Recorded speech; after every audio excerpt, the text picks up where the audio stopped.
NEET 2026க்கு இன்னும் கொஞ்சம் days தான் இருக்குது. எல்லாரும் நல்லா ப்ரிப்பேர் பண்ணிட்டு இருக்கீங்கன்னு நினைக்கிறேன்.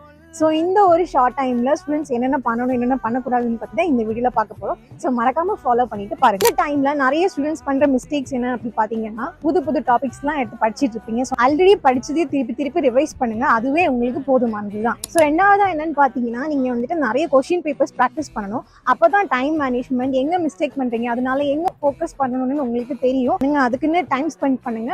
அப்போ தான் உங்களுக்கு ரொம்பவே ஈஸியாக இருக்கும். இந்த ஷார்ட் டைமில் வீடியோஸ் பார்க்குறது, யூடியூப்ஸ் பார்த்து ரெஃபர் பண்ணுறது, அந்த மாதிரிலாம் பண்ணாதீங்க. இது எல்லாமே வேஸ்ட் ஆஃப் டைம் தான். ஸோ நீங்கள் என்சிஆர்டி மட்டுமே ஃபோக்கஸ் பண்ணுங்க. இன்னும் நிறைய பேர் என்ன பண்ணுவீங்க அப்படின்னா, நல்லாவே ப்ரிப்பேர் பண்ணியிருப்பீங்க, எல்லாமே நல்லா படிச்சிருப்பீங்க. ஆனால் வந்துட்டு எக்ஸாம் ஃபியர்னாலேயே நீங்கள் வந்துட்டு எக்ஸாம் ஒழுங்காக அட்டன் பண்ணாமல் போயிடுவீங்க. பயப்படாதீங்க, கான்ஃபிடென்ட்டாக இருங்க. கண்டிப்பாக நீங்கள் வந்துட்டு கிளியர் பண்ணிடுவீங்க. ஸோ இதெல்லாம் நீங்கள் ஃபாலோ பண்ணாலே போதும், கண்டிப்பாக நீங்கள் கிளியர் பண்ணிடலாம். ஸோ இந்த மாதிரி நிறைய யூஸ்ஃபுல் கண்டென்ட்ஸுக்கும் அப்டேட்ஸுக்கும் நம்ம பேஜை மறக்காமல் ஃபாலோ பண்ணிக்கோங்க.